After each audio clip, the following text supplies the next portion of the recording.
يا أخي اطلع من هالبلاد، حاجتك بهدلة، وروح لأوروبا. لو قدمت لجوء حتعيش ملك هناك. مين منا ما سمع هالجملة؟ ومين ما فكر بهالموضوع؟ خصوصا الناس اللي عايشين بالبلدان العربية اللي الوضع الاقتصادي فيها تعبان شوي أو مش تمام. بس الحقيقة هي إنه ليس كل ما يلمع ذهبا، بالعكس ممكن برا اللي الكل مفكره جنة هو جحيم حقيقي لو كنت لاجئ فيه. فهل عمركم سمعتوا بالجيتوز او كيف ممكن تكون حياة اللاجئ ببلاد برا؟ تابعوا معنا لتعرفوا معلومات مذهلة وموثقة عن قصة الجيتوز بالدنمارك.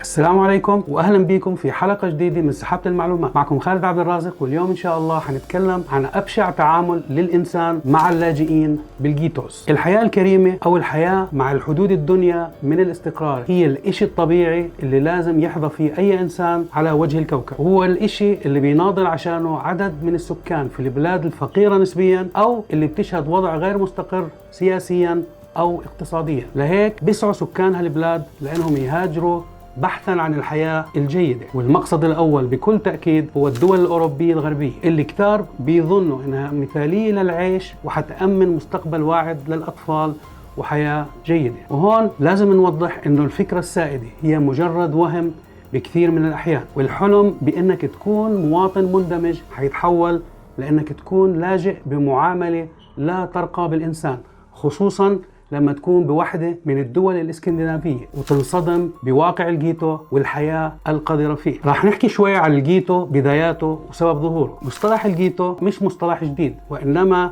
يعود تاريخ الفكرة للقرن الثالث عشر بالمغرب العربي، لما تم إنشاء أحياء مخصصة في المدن للسكان اليهود وتم فصلها عن بقية المدن، وكانت تسمى باللاح. ولكن الاستخدام الحقيقي للكلمة كان بالقرن السادس عشر لما السلطة الإيطالية أنشأت حي وفصلته عن باقي مدينة البندقية فينيسيا، وأغلقته بأسوار وحراس لضمان عدم خروج سكان اليهود منه. ومن وقتها أصبح مصطلح الجيتو هو تعبير عن الأحياء المفصولة عن المدينة، وبتكون أغلبية سكانها من الطبقة الفقيرة أو المعدمة من أصول أجنبية. نيجي للحاضر. مصطلح الجيتو اليوم بيشكل فضيحة إنسانية مدوية للدنمارك بسبب معاملتها للاجئين عندها. فمع أحياء مفصولة عن المدن وبقوانين محددة وبعقوبات قاسية للاجئين بمجمعات الجيتوز، أصبح من الضروري أن الصورة تتوضح وما ينترك المجتمع العربي آخذ الفكرة المغلوطة عن اللجوء. طبعا سكان الجيتوز هم حملة جنسية دنماركية من أصول أجنبية. لنحكي شوي عن الدنمارك وبداية الحكاية. منذ عام 2010 والحكومة الدنماركية بنهاية كل عام بتعمل تصنيف جديد ولائحة لتضم فيها الأحياء الجديدة لقائمة أحياء الفيتو. وهالأحياء بتضم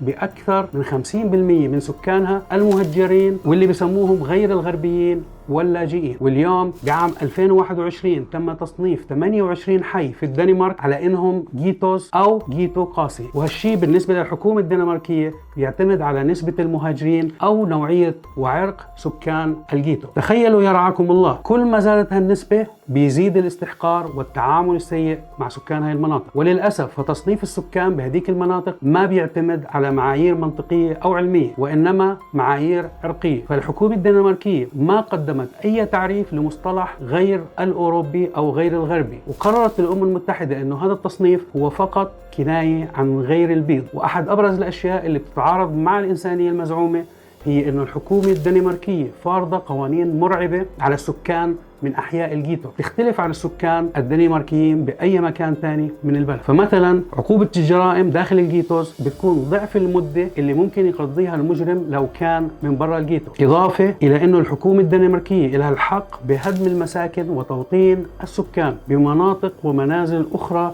بشكل قسري. وأحد القوانين هناك بنص على إنه الحكومة الدنماركية لها الحق إنها تفرغ البيت من سكانه وتطلعهم برا وتعيد توطينهم ببيت تاني بنفس المنطقة بدون ما يحق للناس إنها تعترض أصلا. ومحاولة الاعتراض فقط كفيلة ليتم طردك من الدنمارك. والشيء المهين فعلا هو إنه الحكومة الدنماركية اعتبرت هالقانون إنه أعظم تجربة اجتماعية في هذا القرن. تخيلوا رعاكم الله. وبحسب الحكومة الدنماركية بمشروع لاجيتو في عام 2030 فهي بتهدف لتقليل أعداد المساكن العامة بالجيتوز إلى 40% من المساكن الحالية. يعني إنه سكن المهاجرين حيتم هدمه بالكامل أو بيعه للشركات الخاصة ليضلوا اللاجئين عم بيصارعوا من أجل الحصول على سكن كريم لإلهم. طبعا لو حابين تتعمقوا أكثر بالمعلومات ممكن ترجعوا للمصادر في أسفل الفيديو. ومن ناحية تانية فمعدل دخل الفرد في مناطق الجيتو ما بيشبه أبدا دخل المواطن الدنماركي الأصيل، وهيك نعرف إنه اللاجئين هناك حيضطروا لأنهم يواجهوا الظروف البشعة بدون أي جهة داعمة، وحتى الحكومة حتكون عنصر ضغط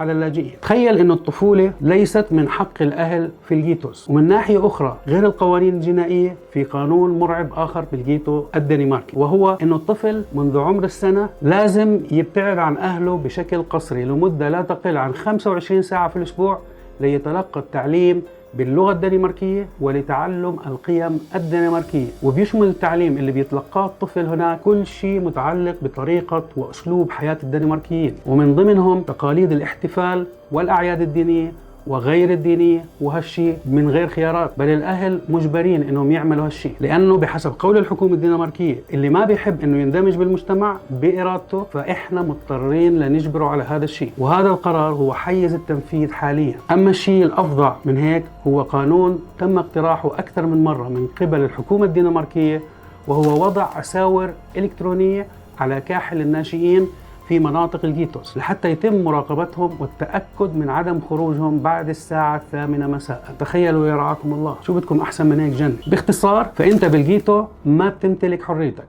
ولا بتمتلك حرية تربية أطفالك، والأسوأ هو إنك أمنت وأطفالك حتتم معاملتك على إنك كائن غير بشري بطريقة مدلة جدا. ومع هالقوانين صار الكلام حتى بين المسؤولين الدنماركيين متفاوت، فمنهم من قال انه هاي القوانين كلها فقط لحماية الدنمارك ومن اجل تأهيل اللاجئين ليصيروا سكان افضل، ولكن هالتصريحات كلها ما بتبرر الطريقة الوحشية اللي عم تتعامل فيها الدنمارك مع اللاجئين والاشخاص من اصول غير غربية او غير اوروبية. فاحد الناشطين في الدنمارك من اجل حقوق اللاجئين وهي ماري نورثوب قالت ان السياسات في الدنمارك هي مجرد كلام ولا تشبه الواقع، وهي مجرد طرق من أجل التمييز العرقي. تخيلوا يرعاكم الله. وأكبر دليل على هذا الأمر أن القوانين مش متعلقة بالحياة الأفضل فقط، هو السياسات التمييزية ضد المسلمين من هاي المناطق تحديدا. فكل تحريض الإعلام على الإسلام في الدنمارك خلق كره وحقد شديدين على هاي الفئة،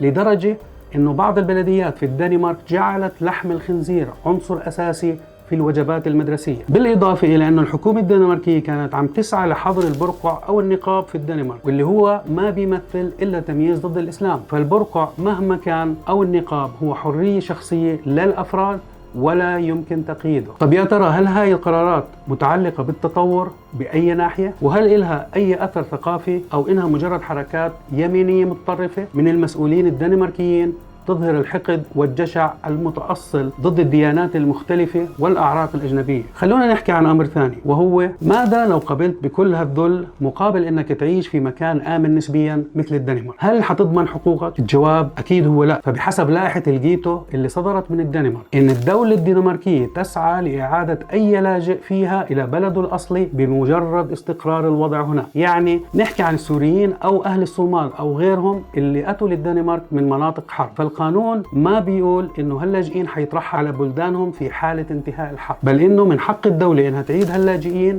الى اوطانهم بمجرد استقرار قليل للاوضاع، ولو ظلت في نسبة من الخطر عليهم ما لم يحصلوا على تصريح إقامة أو جنسية دنماركية. مع العلم الدنمارك قامت بسحب إقامات دائمة من اللاجئين لعدة أسباب، وبحسب قوانين الهجرة الدنماركية فالحصول على إقامة دائمة في الدنمارك يحتاج 9 سنوات كاملين، بينما الجنسية فبتحتاج لحوالي 16 عام. فأغلب اللاجئين الفترات الأخيرة هم مهددين بالعودة لبلدانهم في حال استقرار الوضع، وهذا القرار ما ضل فقط على الورق. فبعام 2021 قامت الدنمارك برفض تجديد إقامات 189 مواطن سوري بحكم أنه الأوضاع أصبحت آمنة ببلادهم، وكانت الدنمارك أول دولة أوروبية ترفض تجديد إقامات اللاجئين لهالسبب. وبحسب الحكومة الدنماركية ففي أكثر من 500 لاجئ سوري عم بيواجهوا خطر إعادتهم لبلادهم من الدنمارك رغم عدم استقرار الأمور. وبهالحالة فالدنمارك خلقت مبدأ إعادة التوطين اللي بتنص عليه قوانين برامج إعادة التوطين التابع للأمم المتحدة اللي بيقوم على مبدأ الحل الدائم وليس المؤقت للاجئين. فيا ترى وين الأمم المتحدة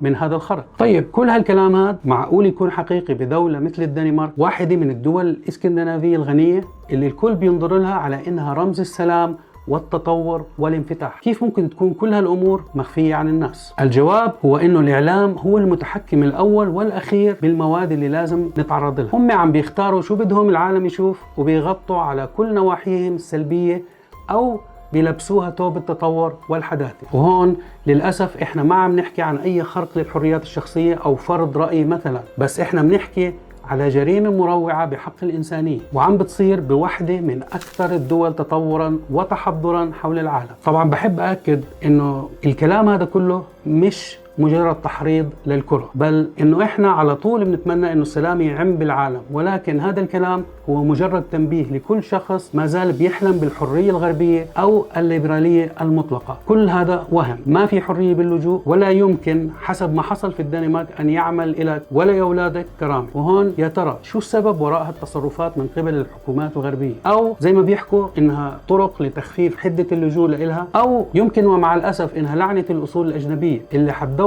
الذل بكل مكان بتروحه غير بلادك. بالنهاية لازم تعرف إنه الليبرالية الغربية واحترام الآخر كسرت على أبواب الجيتوز، والجيتو بالدنمارك ما هو إلا وجه واحد لأشكال التمييز العنصري والديني لكل إنسان مختلف عن ثقافتهم الغربية. وسؤال لكم أعزائي المشاهدين، هل صحيح إنه اللي بيطلع من داره بنقل مقداره؟ اتركوا لي جوابكم في صندوق التعليقات. طبعا لو كانت هالمعلومات جديدة عليكم وانصدمتوا بالواقع اللي كنا شايفينه، شاركوا المقطع وساهموا بالتوعية عن هاي المعاملة للمواطن الدنماركي من الأصول الأجنبية، فما بالكم باللاجئ الأجنبي. لو الحلقة فادتكم ما تنسوا تعملوا لايك وسبسكرايب واضغطوا زر الجرس ليوصلكم جديد سحابة المعلومات، وشيروا الحلقة مع أصحابكم ليستفيدوا مثلكم. وبشكركم على المتابعة، ودمتم في رعاية الله بصحة وعافية.